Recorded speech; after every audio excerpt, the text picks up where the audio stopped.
Hello, everyone, and welcome back to Shock Talk. Man, we've got a fun episode planned for you today.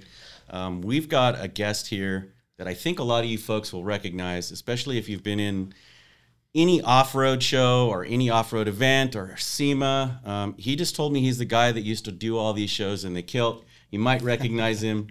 This is Tim Lund from Northridge 4x4. He's a content creator there, and he's going to join us today on podcast. And let me tell you ahead of time, this guy's got some great stories. Welcome, Tim. It's good to have you. Well, thank you for asking me to be on the podcast. As far as being fun and a lot of great stories, that's a lot of pressure on me now, isn't it? We need We're you to good carry at doing this now. that. Exactly. Yeah. We're just going to be quiet and let you carry the whole episode. No. Not at all. Not at all. Well, why don't we start with why you're here today? You came down for a purpose, and I think the folks would be really interested in hearing about what that purpose was. Well, we've been lucky enough to work with BILSTEIN for years, and it's been a really good relationship. You've helped us with past, not only do we sell the product, but you've also helped us with some of our past promotions, including our giveaway Jeeps. And we're doing that again this year. We're giving away 2 Jeeps, a 2025 Wrangler and a 2025 Gladiator. And you guys are the official shock sponsor for the Gladiator build.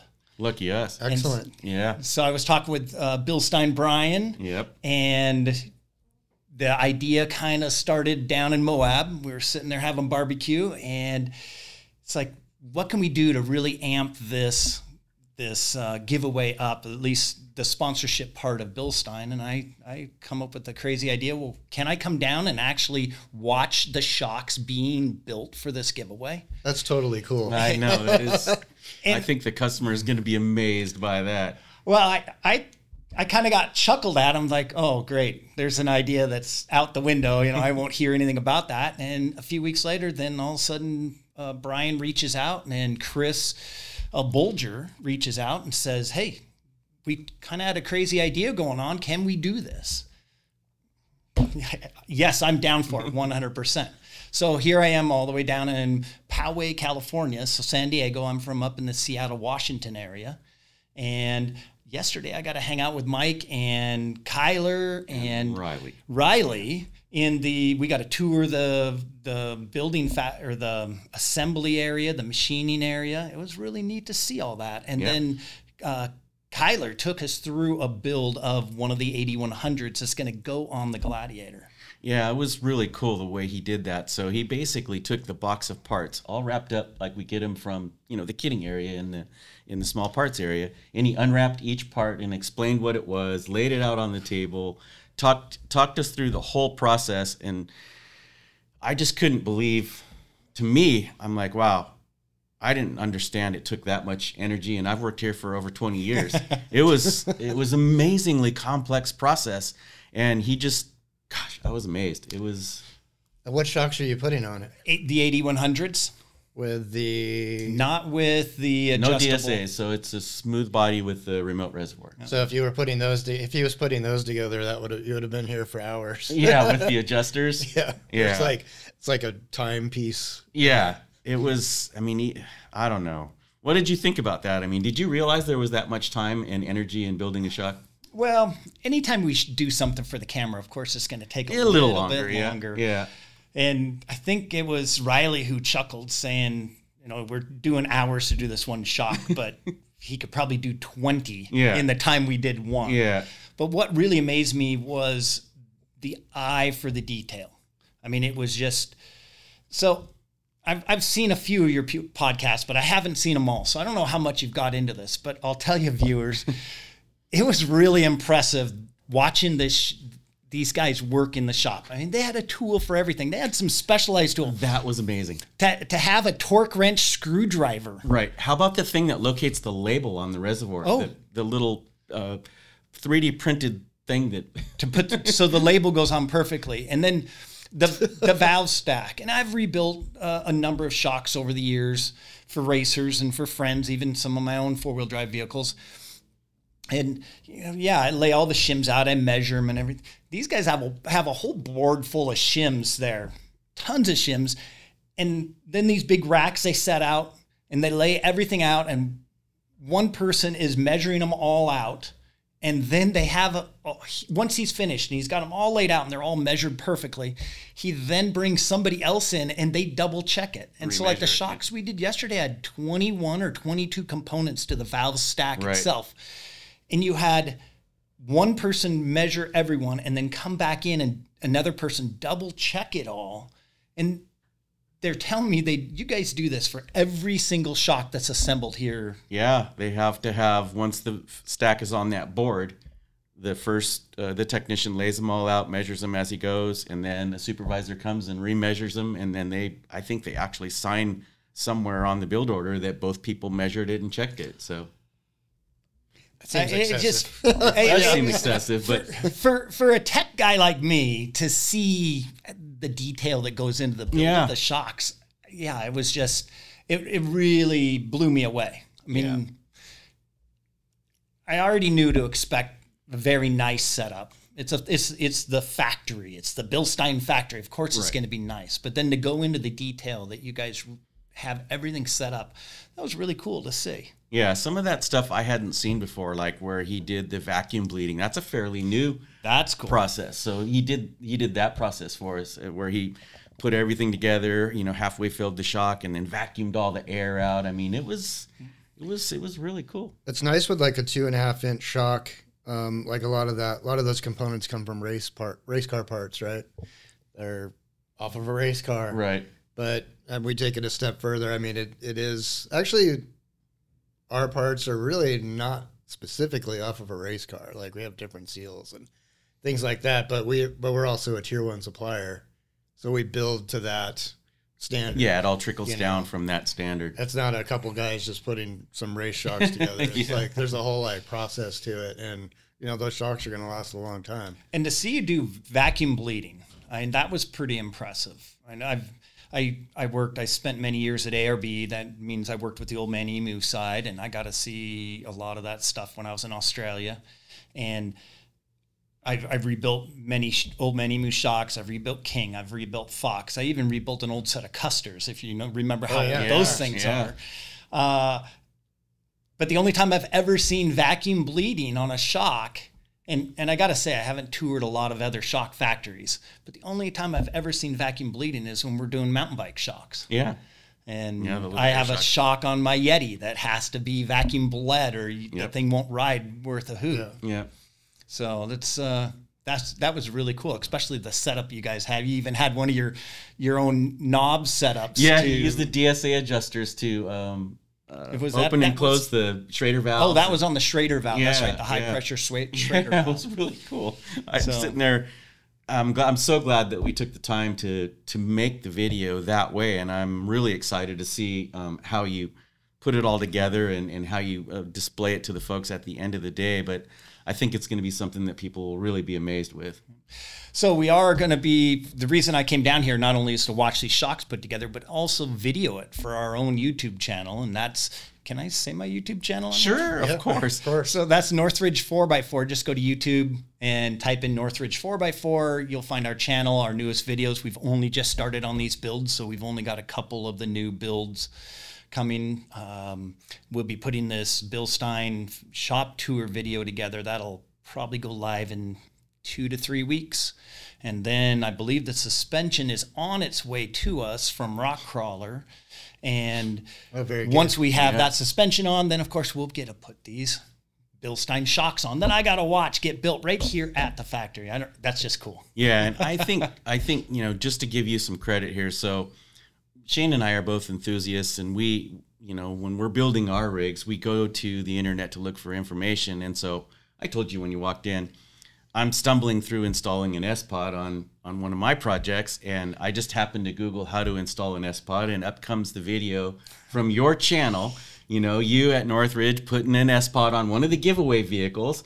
And just so everybody understands, I was confused before I watched the video, and after the video, I'm like, okay, it totally makes sense now. And now I don't feel challenged anymore. I just need to take the time to get it done. But so this is no nonsense. These are really good technical videos that you're putting out. So kudos to you. I felt really way more comfortable with the install after watching the video. Oh, thank you for that. It's just, tech is one of those things that ever since I was a kid. I just into taking things apart, put it back together.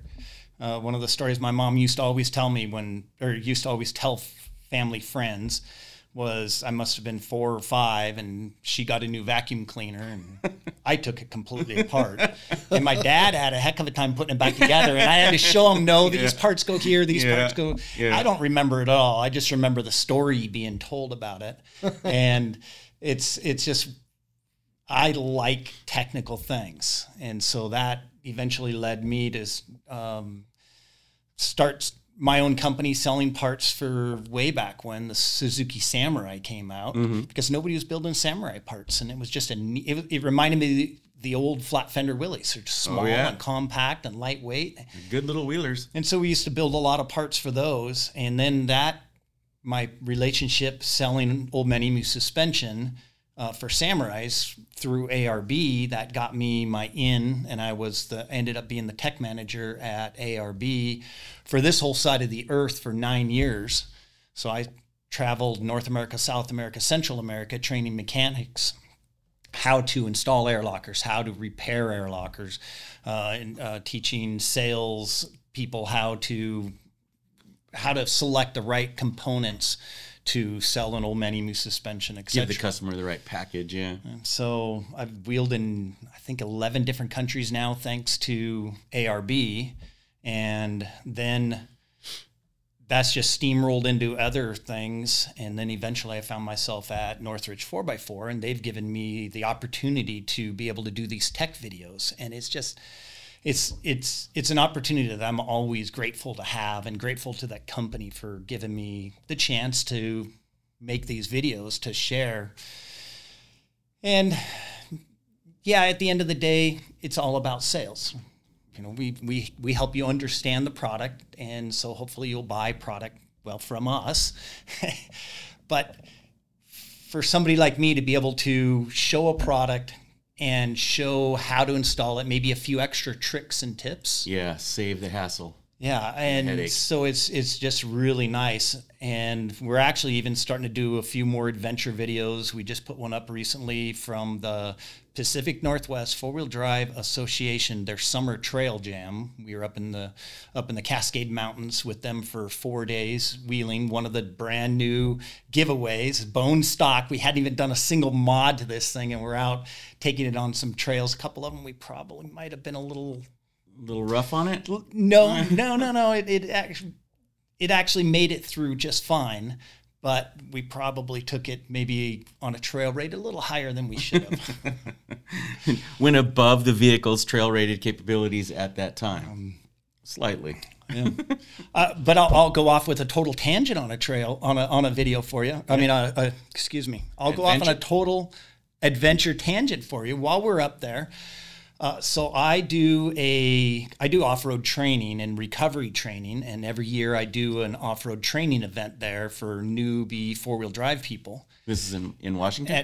At this summer trail jam for the P&W 4WDA. And when that day shows up for training class, Wheeling 101, here is a brand new or a fairly new Trailhawk, a Cherokee, a car. Right. A CUV. With an older couple. Right. Probably in their 70s, I'm guessing. They were phenomenal. But I'm going, wait a minute. We normally have Jeeps and Toyotas and Broncos and all this other stuff. And here we've got a car. Well, we picked out the trail. And I know with the right driver, we can get this through there. Right. And so we chatted with them quite a bit. They really wanted to do this. But here's the story. They'd moved from the East Coast to Washington, and they needed a car, and they wanted something that would do well in the snow. So they went down to the Jeep dealer, and they bought this Trackhawk. They knew nothing about it other than the salesman said, yeah, this is all you need to go up into the mountains with. Okay. And so I said, well, how did you end up at a Jeep event? And she said she heard that she was told that this Jeep was trail rated, and she wanted to know what that meant. Mm-hmm. And so she started researching what that was. And 2 weeks later, she signed up for the 2025 Summer Trail Jam with the P&W 4WDA and shows up in It's a very capable vehicle, but it's still low to the ground. It's got small tires on it, and they show up to this. Yeah, it's a CUV. And we get her out there, or we get them out there, and he does a great job driving. She does a great job navigating, and she walks with a cane. And nothing wrong with that, because I do now. Yeah. I see your cane sitting over there. So and we're winching. We're on a hill, going up a hill, gravel, loose gravel. There's a tree across the trail, and so we use that as an opportunity to do a winch class and show how to do a redirect. And we winch that tree off. And she's out there in this loose footing, this loose gravel, loose dirt. And she's walking around with her cane and getting around really well. And I'm thinking to myself, wow, this one misstep and she could maybe get hurt even more. They loved it. And that was so cool to me, is to see this couple new. They had no idea what this sport is about. And here they are out taking this Trailhawk, which are not cheap, right, out there, and which later on in the week they did end up tearing a flare off of it on one of the trails. Right. And we talked with them Saturday night, I think it was, and her response was, well, we have to talk about maybe changing what we're going to do with the rest of our lives. We have a big decision to make. We can either go home and just be normal, or we go home and we trade this in on a real Jeep. and I kind of figured that's where it was going to go. That would be so awesome. And it's a long story, but it was so neat. And it just, I don't know, to me, it was really cool, because it doesn't matter how old or young you are. This off-roading is a sport that's enjoyed by all. Yeah. Get out in the woods. I mean, it doesn't matter what you have. Yeah. And go try it with what you got. And if that's not enough, then reconsider your life path and go buy a new Jeep. But here's a couple in retirement, and they're just, you know what, we're going to go, maybe this is something we're going to do. So I'm hoping next year we're going to show up at this event, and they'll be showing up. We'll have won the giveaway. Ooh, that would be a really neat thing. They show up with the Gladiator. They're going to show up with the JL on 40. Yeah. I'm trying to think of the date when we're going to end that giveaway and give it away. That would be pretty wild. But anyway, so we just dropped that video. And nice. Yes, you'll be able to see that Trailhawk in that video. Nice. And then we also did one from Easter Jeep Safari this year that's got some fun trails on it. So not only are we doing our how-to videos, we're going to try to do a little bit more adventure stuff and really get out. People really like to see that kind of stuff. I know I do, like take for an example, like Matt's off-road recovery. And that's not an adventure. I mean, that it is an adventure, but it's actually a business. But some of those videos are really, really cool, where he just goes out in the middle of nowhere, tows a truck that's been rolled 100 times. I don't even know why they bring him back half the time.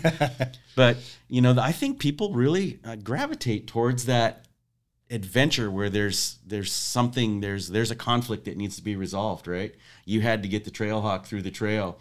Matt has to get the vehicle back to the customer that paid him to bring it back. So I really think that that's something that folks like. And of course, that lends itself well to why you're here, is the amount of stories that you could probably tell on these topics, not just off-roading, but lots of other stories. And I'll tie on to your Trailhawk story. Actually, Shane probably remembers, but we used to have a Jeep club. We still have a Jeep club here, Tierra del Sol. Yeah. Right? And they used to do a run from Yuma basically down to El Golfo, which is the tip of the Sea of Cortez, and it was all through the dunes. The whole trail was 4 or 5 days driving Jeeps in the dunes. Which sign me up for that one. It's not easy though, right? So it's a completely different driving skill. You're on the winch ropes all the time, trying to get people up and down, unstuck. Lots of vehicles roll over, but it's about 100 miles of dunes. Yeah, to your story, we show up. They usually meet in Yuma and then cross the border and then go on S2, I think it is, into the dunes.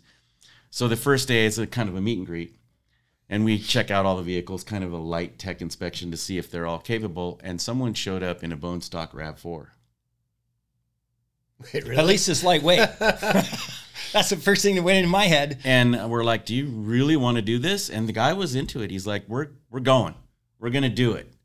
And unfortunately, he didn't make the whole trail, but he sure tried really hard to make that RAV4 go all the way to El Golfo. He ended up basically tapping out after a couple of days.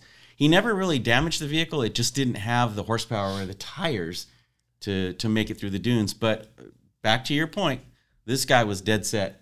And basically he came back the next year with a fully rigged up Jeep ready to go.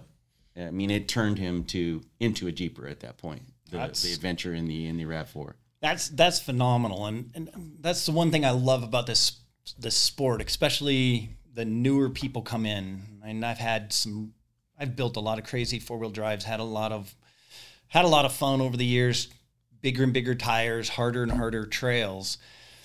And it was 2018 or so, I got together with a friend of mine that we've been wheeling. We actually met, guy lives up in Canada, and we actually met on the Golden Spike Trail in Moab one year, 27 years ago, I think it was. The crack. The crack. Yeah. And first time I saw that crack, I was like, that's like so iconic, right? Yeah. But it's like, that's pretty gnarly. Yeah. Side story. Let's talk about the crack. Let's talk about it. Yeah. So the Golden Spike. Gosh, this was, oh boy. I think I was in a Suzuki, so this would have been mid to late 90s. My first EJS, I want to say, was 92 or 93. So it's been one of those events that I've been going to for years. And we show up, we have a whole group. We actually used to do this kind of little side event called Zouk Fari. It's something I put together because there's all these Suzuki people. Samurais, that there was a lot of people didn't want a Samurai on their club back in the 90s. Yeah. Or, to go on an event with them. Well, some of those runs actually require it be a Jeep, so yeah. Yeah. And so okay, great. We'll just start doing our own. And so we'd show up to EJS every year, and we would do a few official runs, but then we also did our own. And we were out there with this group of Samurais, and we'd done the crack a few years already. I knew the lines real well. And we're coming up on the tail end of a club, and they're trying to get the last lady across, and she's got a YJ, and you've got those leaf springs with those shackles out front. Yeah. And she had a shackle lift, so they're a little bit taller than normal. And the guy's trying to bring her across a crack, and she just keeps burying that shackle right into that wall, that step up. And he's just like, you know what, let's just strap you and drag you across. Yeah, drag you across. And she starts tearing up, and I don't remember where she was, but she was from somewhere. She had driven like 20 hours to get there, and this was her dream to do the golden crack. And so normally I try to keep my mouth shut, but if you know me enough, I'm usually kind of a big mouth. And I go walking up there. We'd been watching for 20 minutes or so, and I say, "Hey, excuse me, ma'am, if you don't mind, I'll show you the line. We can get you across." And her eyes got all big. She, really? Yeah, so let's do it. So I just bring her in a little bit more of an angle, because you just got to get your tire to come in and touch that wall before your shackle hits. Yeah. And to me, it was fairly basic. But she, hooks that tire, pops right up. She's on the other side. Yeah. And the people she was with left. They left her behind? Because she didn't want to be drug across. She wanted to be driven across. Oh. And I don't remember all the details. This was 20 plus years ago, easily. But it was just, here's, again, somebody who was so enthusiastic. They'd seen this picture in the magazine, of course, before internet was huge. Yeah. And she wanted to do the Golden Crack and drove from Ohio or Kentucky or wherever it was. And they're in a hurry, and they just want to drag her across. Yeah, and she just wanted to drive it. And it was so neat to be able to help her drive across it. And some of those trails, I mean, that's all it is, right? It's 6 inches this way, 6 inches that way, a little bit more or less tire pressure. And, again, to your background with all the off-road recovery training and all that kind of stuff, just a tiny little push in the right direction, and folks can go out and enjoy stuff that they normally wouldn't even be capable of doing without just a tiny bit of instruction on, okay, the line's off a little bit, your tires got too much air, or just little stuff like that. It's always neat with guys like you out there to have that person say, hey, look, you can do this. You don't have to get drug across. Well, and that's one thing I'll always push is for people to look, if you want to do it, just go do it. If you want to go spend some time off-roading, whether it be desert racing, whether it be riding motorcycles, quads, skydiving, scuba diving, whatever it is. Yeah, even mountain biking. You gotta start mountain biking, man. Let's get into mountain biking. Yeah, we can talk about mountain biking. I heard a nasty rumor. No, I don't even think we can talk about that rumor. Okay. All right. The rumor is that Mike and I are going to go mountain biking. Yes, that was the rumor, that we were going to go to Bike Park in Big Bear. And we're going to bring Riley with us too. Yes, and Riley has a special bike that we can't talk about. Okay. Yeah. Okay, we don't want to talk about that then.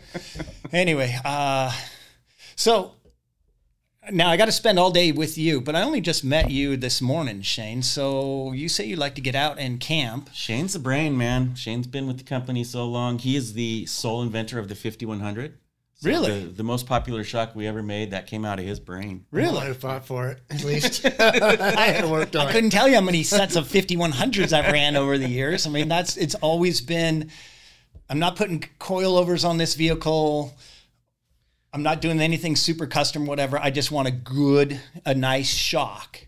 And it's 5100. And I know there's a ton of people out there that kind of have that same thing, that 5100 has that really, really neat spot in the off-road world where you just want a good shock, nothing over the top, just a good shock that performs well, and boom, there's a 5100. And there's that commercial you were talking about. We don't want to do, we don't want to sound like a BILSTEIN commercial, but I got to tell you, I've had a bunch of them. I mean, and we talked about this earlier too, is that the product, the BILSTEIN product, you fight this all the time too. You're too techy, you're too techy, you're too techy. All we want to know is what it does and how much it costs.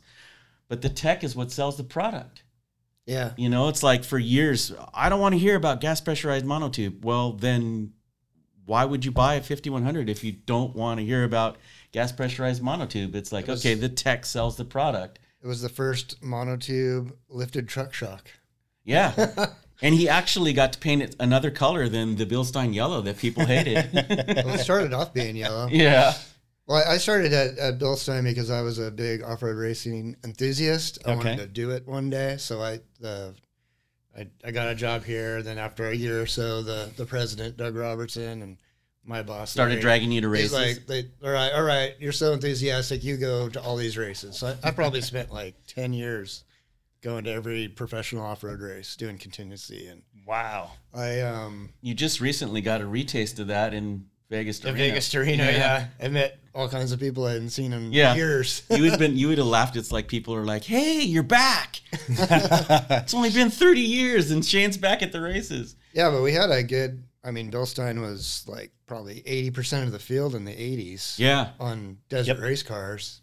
But we didn't have anything for lifted trucks. So I was young, just right out of college, and we didn't have this lifted truck shock, but I was in sales. So customers like Jerry from Camberg, they had these fab shops, and they would do dual shock kits. This was before coilovers were around, but they were like $1,000. Yeah, it was race gear only. It was like you wouldn't even think about putting a coilover. So you do dual shocks, 5100 on a Ranger or a Toyota. Yeah. So I had all these little fab shops that would buy our race stuff that would build these lift kits. So Camberg, and he was probably the first one. Camberg, and what was the one down in Lakeside there? There was the Rich Minga shop. Yep. And then there was Off-Road Warehouse. There was a lot of shops. So there's all these shops associated that built race trucks, but then they were also building lift kits, and they needed shocks. So we had all these different we had shocks that we'd take off of a GM truck or a Chevy S10 or we called it the Robertson revalve, where if it fit dimensionally, that would be the new shock for that truck. And then we had tuning engineers that would say, hey, let's just adjust the valving to make it work on this vehicle. And all of a sudden it now becomes a new part number. It used to be a Chevy truck shock, but now it's a Ford Ranger off-road racing shock. Yeah, so I eventually convinced everybody, because at that time they're like, well, all these lift kits are different. We can't do lifter truck shocks. Can't do it. Can't be done. But yeah, I finally convinced the powers that be that we need a 5100 series. Because we had this 9100 series. Which was racing. Yep. So I'm like, then we had another one down that we called a 7100. Which was a pre-runner type setup, rebuildable pre-runner. Yeah, so I'm like, all right, well, let's keep the numbering going, yeah. So we did the 5100. Which, oddly enough, we skipped 8100. Which we now use years and years later. The ones you going on your Jeep, 8100. 8100, there was that skip. Well, and the first set of 8100s I got to do was, 3 years ago, I think. We did a set on our giveaway Gladiator back then. And those were those external bypass 8100s. And I had to play with them a little bit to kind of get the feel on where the adjustments were, but that was really neat to be able to adjust the shock and adjust both the compression and the rebound, because so many adjustable shocks you can't adjust the rebound. You're only adjusting the compression. Yeah, dual speed compression. And then those things are just spooky on how good they work. Yeah. Right? That was one of my favorite shocks, because we did a set on the giveaway, and then I think about a year later we did a set on the marketing. Northridge 4x4's marketing director, Malo, he had a Rubicon Gladiator, and we did a set on that. And yeah, I went out there, played with it a little bit, got it driving right, and that was both those trucks loved it. It's on our JL, so I mean, but you know, we've simplified that product a little bit, like we talked about yesterday, a little bit easier for folks to use using the DSA system instead of the dual reservoir or the dual bypass tubes. And I think that people understand the compression side adjustments a lot better than having to adjust compression and rebound independently. What does a bypass tube do and all that kind of stuff. So I don't know. We'll see. We're still trying to decide whether that was a good move or a bad move. No, that's a good move. Yeah. Because when you adjust the compression, you're adjusting, well, with a Jeep, you by default, yeah. If it's like rebounding too much, you can adjust the compression and keep the suspension from getting in deep enough into that spring rate that wants to pop it down. Right. I think the difference on the bypass is it's definitely a little smoother with the bypass tubes. With the bypass, because you've got all that, you've got like a large flow going in on rebound and compression, then you can adjust that out. But yeah, I think the DSA on a Jeep has some advantages. It will simplify and does have some advantages. Well, I think the main advantage is it has a stationary piston in the reservoir that you adjust. And on a Jeep, you're usually sitting mid-travel in the front. Like if you've got 10 inches of travel, you have 5 up and like 5 down, right? Or I think most of them have like around 10. 60-40. Yeah. But anyways, you don't have a lot of, when you go into like a G out, you shove that thing into a rut. Into the crack. Like you don't have much up travel before you bottom out. Yeah. So the DSA, the piston in there, does a really good job at catching that. Yeah. We talked about that. Really good job. I think. So I mean, I think that the advantage, that actually has an advantage over a bypass on a Jeep, just because you have limited up travel. Yeah. Like on a Toyota or something like that, where you've got like 80% up travel and 20% down. It's a lot different situation. Yeah, it's going to be way different tuning on that setup. And a lot more critical too when we're dealing with independent suspension and they have so little droop and a lot more stuff. Yeah, that they're very travel limited, as we talked about yesterday, where if you don't get them set up in the proper ride zone or ride height, then everything is messed up. They don't work at all. And especially if you're using our 8112 stuff that's, height specific or height sensitive, where you set the ride height, you have to be real careful with those vehicles. Short travel, IFS stuff can be sketchy. Yeah. Make it do. Yeah. If you have IFS, long travel it. Yeah, exactly. Thank us later. Yeah. Well, that's crawling for sure. Oh yeah, that's 100%. A lot of money out of the pocket, but I think it's worth it in the end. But Shane and I have this saying, sad face, happy face, and you and I talked about it briefly yesterday, but I didn't bring up sad face, happy face. But again, modifying the vehicle to that level, you could get into the sad face area where it does nothing but yell at you as a vehicle will do. It's so much fun to drive a very stock vehicle. I absolutely had a blast driving this giveaway Wrangler at the trail jamboree that we did a couple months ago. Boy, a couple months. Oh, wow. Time gets away from you fast. Yeah. I don't even know what day it is anymore. Thursday. Thank you. And it was amazing where I could get that vehicle and get through stuff. But the whole time I'm thinking, oh, if I just did this, it's going to do this. And if I did this, it's going to do this. Already thinking about changing it. Yeah. And so now it's actually already lifted. We just finished putting the lift on it. And now I'm excited to get the Gladiator and get the lift on it. And then to get these shocks that we got to watch get built yesterday, get it on there. Well, how was it for you, like renting a bone stock Jeep at the Enterprise or wherever you rented your car and driving that around? How's that treating you? Good, except it needs a good set of shocks on it. That's a little. Those are a little. Did you notice that when you were driving in town yesterday? I rode it yesterday. It's a little twitchy. Yeah, a little like this is a brand new stock Jeep, and I wish it rode a little better. But yeah, your giveaway Jeep that you took on the trail. That was stock. Was it, what package did it have? That was a Willis package. And we'll let everybody out there in the community argue, do we call it Willys or call it Willis? Yeah. Historically, Willis. Yeah. Really? Everybody calls it Willys these days. Yeah. I never heard that. Yeah. I think Willis is actually the correct name if you're thinking of the military flat fender Jeep version. Well, yeah, I think it was somebody's last name that helped invent it. Yeah. Yeah, the Willis. Yeah. Was the last name, but everybody calls it Willys these days. I got called out on a couple of our YouTube videos. Does it end in IE or IS? No, it's YS. Yeah, exactly. And was it the Extreme Recon package? No, it's the the 35s Willis. or no, no. It's this has just got the small. Well, I shouldn't say small. It's a large tire package for a Jeep. It's a 32.5. It's an interesting vehicle because for the longest time, the Willys package has always been just basically a decal package. You get a little bit more aggressive tire and you get decals on it. And to me, and I've owned a couple flat fender Jeeps, and to me, it was always almost kind of a joke. It's like, come on, guys, the heritage here is so good. I want lockers. I want stuff that actually helps. Well, I want more than just a sticker package. Yeah. And in 2024, when Jeep did their revamp, it's got the new dash, and they hid the antenna in the windshield now, and there's a handful of other changes. The grill's different. They also changed the Willys model, and now we actually just did a video on our channel. It's called "Is the Willys a Rubicon Light?" Because it comes with the Rubicon rock rails, it comes with the Rubicon wheels and tires, the Rubicon suspension. Although on the build sheet it says Willys suspension, it's actually the same shock and coil package as what's on the Rubicon. That's what I was asking you if you had that package, because it's basically like a Rubicon Light. Yeah, and I figured it out. It was the Willys.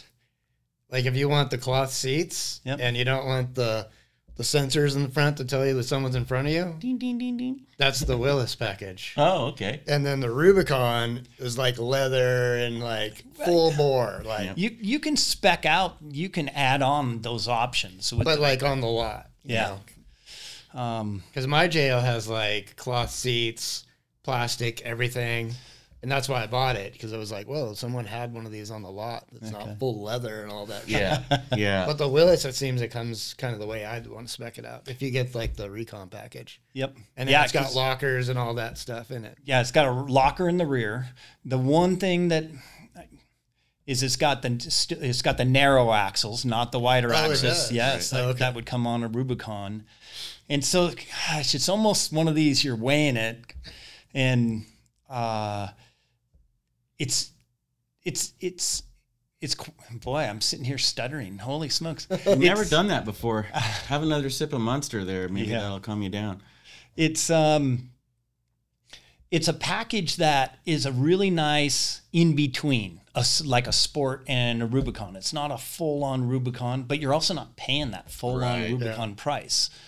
And so it's one of those packages if I was shopping and I didn't want a Rubicon and I wasn't going to do a full build, you know, if you're going to do a full build, custom Exactly. axles, You're gonna all that tear stuff, everything off and throw it away. Why do you need all that? why get a Rubicon? Yeah.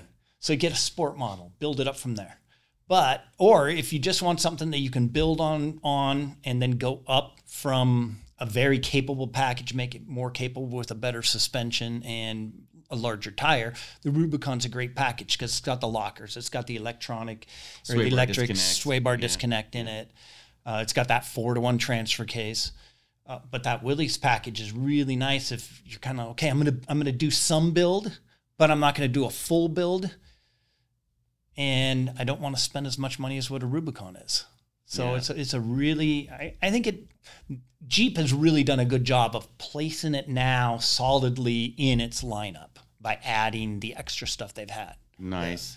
That'd be kind of like the Tremor versus the Raptor setup with Ford. They you know, that's where they scale that Tremor right in that spot where it's almost a Raptor, but not quite. Well, the JL is like super drivable. Like I had a 4Runner, and then when the JL came out, it was like, wow, this is like pretty almost like the same quality of car, you know, like the JK when you drove it, the hood went like this and it leaked, you know, when it rained. But the JL, they really did refine it. They refined it a lot. Yeah. So I sold that 4Runner because it was super sketchy to off road. Yeah. Like I told you before we started, I had this full size Bronco and that was my off roader. And I've been trying to replace it as it's gotten older. Yeah, retire it. Trying to retire it. And so I bought this 4Runner and that did not work out for me. That was not capable. Sketch town. Yeah. Compared to like a JL. So the JL is like, you know, obviously doesn't cruise down the road as nice as a 4Runner, but it's more planted off road. It's definitely like more like, I can live with this every day compared to the older models, in my opinion. Right. But yeah, so I mean, you can like get in that thing and drive across the country, and it's no big deal. It's pretty amazing. Last summer, I had the opportunity. We needed to move one. We had a Gladiator out in Kentucky that at the Kentucky warehouse. We needed to get out here to Seattle, and so I offered to the wife and I were looking for an adventure to do. So I offered to the boss, hey, if you want, fly me out there, and I will drive the Gladiator back to Seattle. And a couple weeks later, it's like, well, what do you feel about driving a Jeep out to Kentucky and then driving the Gladiator back? Okay. Okay, let's do it. Let's make this an adventure. I love adventures. And my wife is always game for a road trip. So I asked her, it's like, hey, instead of flying out to Kentucky, let's go ahead, let's drive a Jeep. And we got talking about it. And she's from Montana, and we've explored Washington, Idaho, Montana, Oregon quite a bit. But not a lot of the states pass that in the northern states.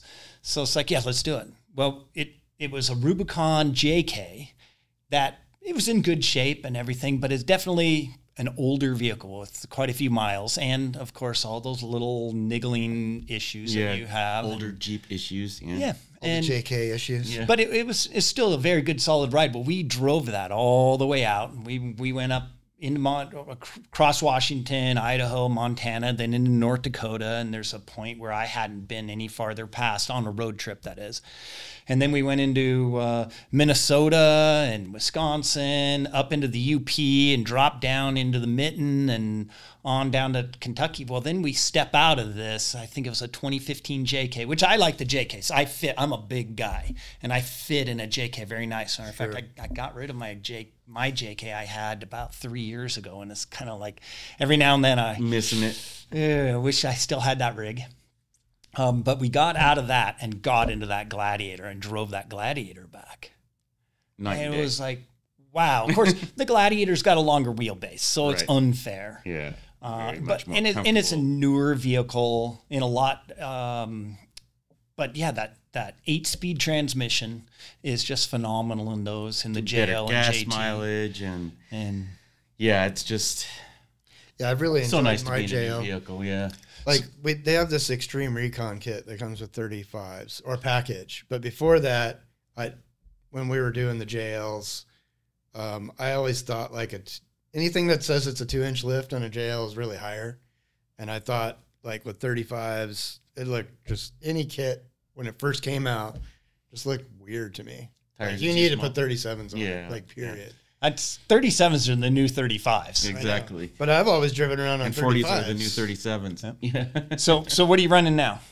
Well, we built this. Well, I've always driven on 35s, and I've always gone anywhere I've wanted to go. But I'm not like really like a Jeep rock crawler. I don't like hit trails and stuff like that. But I think the JL's livable enough to go on adventures, and it's a sorted out vehicle in my opinion. Mm-hmm. Like I see like this Ineos thing, right? I don't know why anybody would buy that when you could buy a Jeep for cheaper. It's like more comfortable, faster. But anyways, a tangent. But yeah, the Ineos is, but that's all paying homage to the Land Rover. Yeah, I know, but it's like it's more expensive. Like the Jeep JL is a solid, kick-ass like vehicle for getting in it and going anywhere, and for the money too, and you know, basically being a Swiss Army knife where you can go to any parts store, hopefully Northridge, and get everything you need to upgrade that to any level you want to drive it. I mean, you can make it mild like yours, just what, a 1-inch lift with 35s. And yeah, I was gonna say, so we built like we worked with Ibach Springs, and we built this 1.5-inch lift kit, and it's just looks perfect with 35s. And but we use the Ibach Springs or the cold wound, and they have a lot more travel than a hot wound spring. Matter of fact, Ibach's probably the best, one of the best in the world for I would agree, creating springs. So this spring we have on this thing, we put the 2 to 3 inch lift shocks on it. It gets that much droop. Wow. So it's an 1.5-inch lift, but it has the same amount of travel you'd get out of like a 3.5 inch lift. Nice. So it like flexes like crazy. And the kit looks good. And it like looks great with 35s, but point being, I just wanted, like with 35s, that thing could like, if I go on a trip, I average like 19 miles per gallon. And I've got 35s, right? And what's the trademark name for that kit on that vehicle? OEM Plus. OEM Plus, yeah. You wouldn't know. If you went and looked at his truck, you wouldn't even know that it's lifted. Wow. Well, and then, you know, about a month later, they came out with the recon package. I'm like, God damn it. I was like, well, and we talk about Jeeps price-wise versus an Ineos, you know, but of course, the Ineos is pretty well equipped from the get-go. Yeah. And so if you want one that's decked out, you're going to be paying about the same to get like a 392 JL. Yeah, you know, they're both going to be $100,000. On the Ineos, do they have different trim levels, or is it kind of all just top of the line? I don't know enough about them. I haven't done any research. They're definitely like super cool when you sit on them. They got the dashes and all that. Yeah, it's like you said, it's a pay homage to the old vehicle. And they've got more room inside. Yeah. Yeah, I don't mean to cut down on the Ineos. I'm just saying that the Jeep JL is hard to beat. Well, the last couple overlands we've been to has been it's been all Ineos. I mean, there's still the Jeep guys there, but Ineos has taken lots of space in that show. They even have the ones you can get in and drive around on the track and try them out and all that kind of stuff. So definitely people like them, but it's not in my budget, that's for sure. That was the first time I got a chance to look at an Ineos up close was last fall. There's a small, in the fall, there's a small overland rally up in Idaho, the Panhandle Overland Rally. And we went over to there, me and my buddy Richard, to go do we were doing the training for them. We did a winch class, and they had a local Ineos dealer was there, and he had 3 or 4 of them there. They were customer cars, but then they had one of theirs that they could show off, and they were doing rides and drive, and they had a little track, little trail. It was really neat. I didn't realize they had a BMW engine in it. Yeah, I heard that. And it's like, okay, they went around the world and found parts, the most expensive parts from every manufacturer, and put them into this truck and said, here you go, hope it works. So, but yeah, I don't know enough about them to really say yes or no. Well, you need to get somebody who knows Ineos to get on here just so we could learn more. We all of us could learn more about these things. I'm sure that's a topic people would like to hear about. But what I wanted to ask you before I forget is, so Northridge 4x4, do they only do Jeep parts, or do you guys do parts for all different types of lifted trucks? Well, and that's a great question. Thanks for bringing that up. We do parts for any four-wheel drive. Okay. Now, if you go to our website and if you watch our videos, you're going to think that we're only Jeep. We're Jeep specialists, but we deal with everything. If you go, we only have one brick and mortar. And then we have warehouses both in Reno and in Kentucky that we ship from. So it doesn't matter where you're at. If you order parts from us, you're going to get them within a couple days. But our brick and mortar's in Silverdale, Washington, which is across the water from Seattle. And we have a showroom there. We have our main offices. And then we also have a mechanic shop. We have a small warehouse because we have our 2 large warehouses that we ship out of. And then we have the back half of the warehouse is my studio. But anyway, the mechanic shop, any day you could walk in there. It might be full of Jeeps. You walk in the very next day and there'll be a Dodge, there'll be a Toyota, there'll be whatever else. We do a lot of the new Broncos. We do a lot of the Toyotas, especially on the 4Runners and the Tacomas. If you go with a very large tire, you got to do a body mount chop. Yeah. So you're going to go in there and chop that body because it's, they've got a little tiny body mount compared to how big the actual and the tire mount itself is. And you put a big enough tire, it hits. So we do a lot of those body mount chops. Old school Toyota driver here, so very familiar with what you're talking about. So I'm not doing that to mine, unfortunately. And that shop's been there since the beginning of 4x4 time. I know. Right? I was telling you, when we were hanging out yesterday that, when I first started here at BILSTEIN, we had a fax machine. The orders would come over the fax machine. That was my job, to go get the orders from Northridge and then type those orders in. It's like, it was crazy. Gotta love that fax machine. Yeah. Northridge is one of those really neat, how should we say, American success stories. Yeah. David Johnson, our CEO, still current CEO, he started that in his parents' garage, a 2-car garage, at the end of like a mile-long gravel road. Really? And yeah, I mean, they're out in the boonies. I went to visit previous to or after the gravel road, but Larry would take me up there to visit, and I believe you guys had a couple locations back in the early days. But we did have one in Salt Lake. We had a warehouse in Salt Lake, and did have a storefront there, and then we had a storefront in Denver. Denver's one of those tough markets because there's a lot of great 4-wheel drive shops there. Yeah, and competitive. So you're trying to get good employees and stuff. And I have no idea of why that one, why we ended up shuttering our doors on that one. My guess is that it's just because it was a very competitive market and, hard to get the right employees in place. Yeah. So that we could offer the Also, service and quality that we're known far for. from home is far from home base. It's hard to make sure that everything links up. Yeah, it's not like it's another shop in just another town in the same state. Right, where you can drive there in a couple hours and say, hey, you're not doing this right. Although our manager there, Chris Rail, he's still with us. He's one of the guys that when people call into the phone, if you hear somebody answer, this is Chris, well, that would be Chris Rail, who was the manager at the Denver store. And then the Salt Lake one, that was just, even though Salt Lake's a big shipping hub, they wanted to do some changes to shipping, and so we ended up now with our warehouse in Reno, Nevada, which is also a large shipping consolidate, hub. And it gets us a little closer to California to ship to, and so it's a little fast. Which of course we've got to admit that the off-road mecca is Southern California, and then the southwestern states. Right. And so having our warehouse in Reno is pretty big. But back to the 2-car garage on the gravel road. I want you to finish that story. So well, I knew Dave because he started that business when I was working still at ARB towards the end of my term at ARB.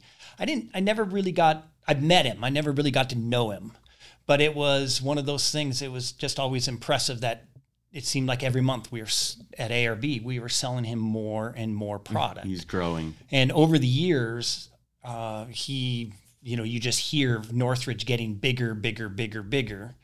And I was coming back from SEMA one year. So it must have been 2017. And I'm walking up to standing in the security line. And I hear, "Oh, hey, Tim." And I look over and here's David and Malo, our marketing director. They're in the line next to me, security. It's like, "Oh, hey, David." And we go through security. We ended up on the same flight that was delayed. So we were sitting in the airport for a couple hours. And at the time I was still working I think I was writing for both 4Low magazine and for the 4WD Toyota Owner magazine. And I was doing an article. Cool magazines. Yeah, our favorites. That one?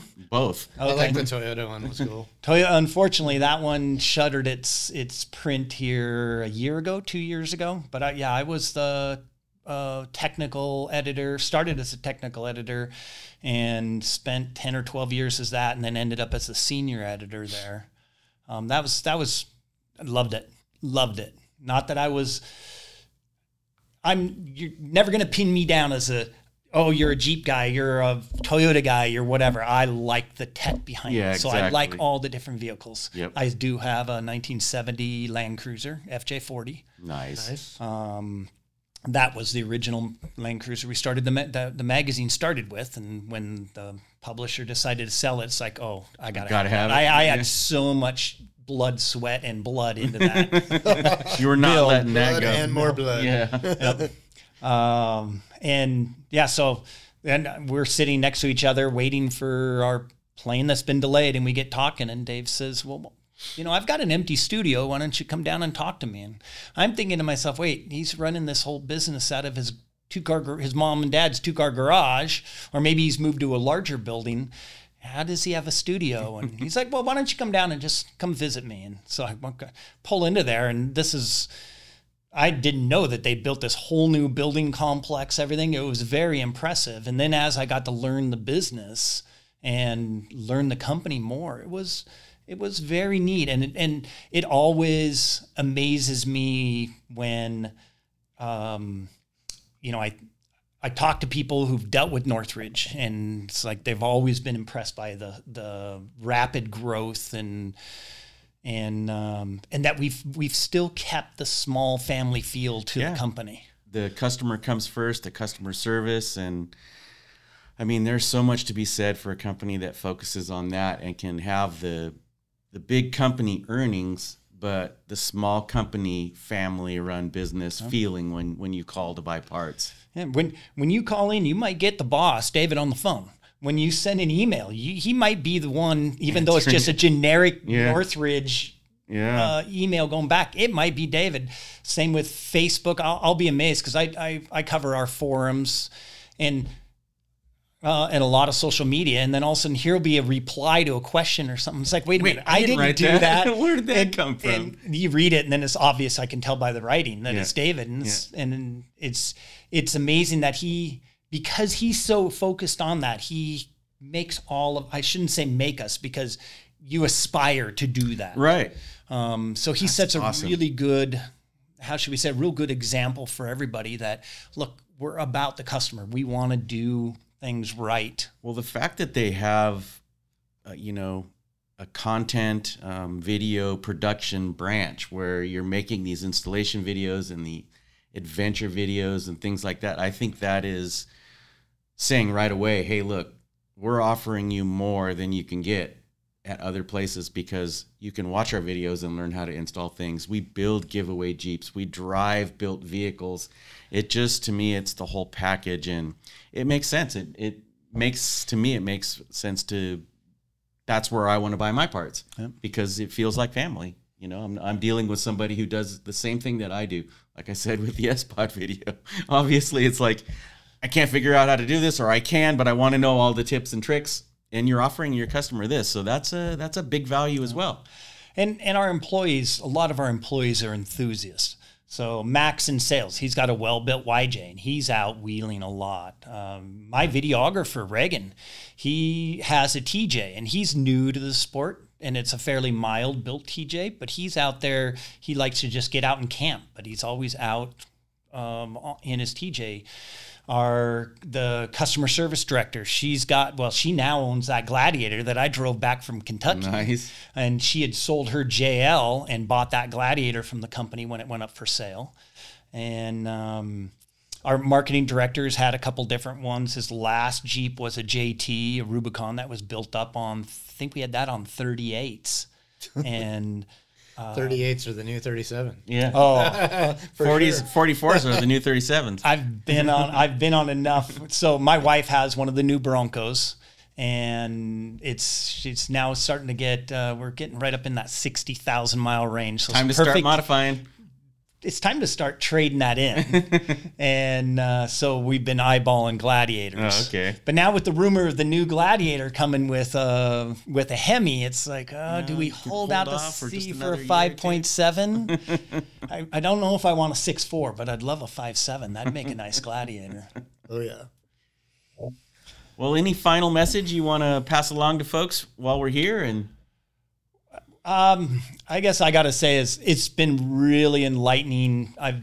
To come through the factory, it was really neat. I really enjoyed it. I mean, a gearhead like me, I want to see the nuts and bolts, and I want to see a company that really takes things serious, and to see how well it was a well-oiled machine. And then to find out that you guys do this here in the Poway factory, 10 to 15,000 shocks a year. yeah. It's like, wow. And All they're being hand built by assembled. hand. Yeah. It's really impressive. So I do hope any of those of you who are watching who want to know more can jump over to our channel when we do release our assembly video, or at least our video where we gloss over the assembly, just to see the detail that BILSTEIN goes through on these shocks. And then, of course, once we get these shocks on there on this giveaway, How does it I'm drive? going to get out there and we'll take it out to our local RV park. I mean, these are giveaway vehicles, but we do take them out and we do wheel them because we want to show that we're building this with quality parts for getting out there and having adventures. Yep.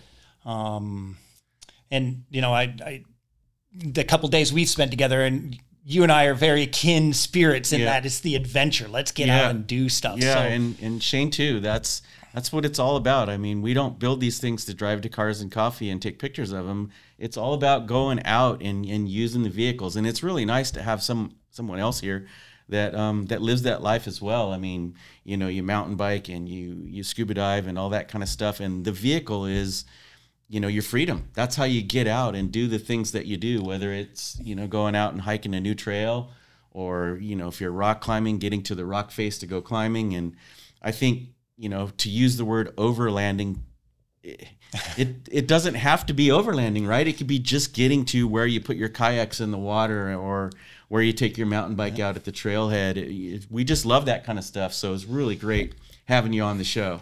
Well, before it was called overlanding, it was called camping, right? Exactly. Camping with a car. I will throw out to both of you guys that if you ever want to come up to the Northwest, come on up and I'll take you out and show you our area. Not that would be deadly really trail cool. you were talking about. No. Okay, I don't want to do We're that one. Yeah, I was telling Mike about Rimrock. Look that up when you get a chance. Exactly. No, come on up and I can show you some of our trails. We'll go chase the big hairy fellow together. Exactly. And Nice. then Definitely. I don't know if I find get Bigfoot. if I get a chance down here to come down, we should all go out and do a camping trip. Sounds good. And we should bring Garrett. Yeah. Hey, for those of you watching this, you don't know, but Garrett's back there behind the camera. They know Garrett. Yeah. He's going to try to make us all look good. And of course, with me here, that's going to be a tough job. We couldn't do it without Garrett and Chelsea. So kudos to them. And we always want to say good news to the crew. And thanks for helping us get through these episodes. So thank you for being with us once more. Thank you We so really much for enjoyed it. having me. This was a blast. And being on podcast, this is the first one I've ever actually sat in person. This was fun. Yeah. Well, thanks again. We look forward to seeing you in the next episode on Shock Talk. Leave your questions and comments below. We'll get them answered for you. And you're going to find us on all the social medias. You'll find us at northridge4x4.com and, of course, our YouTube channel, Northridge 4x4. It's easy to remember and easy to find. And watch that shock build video. You'll be impressed.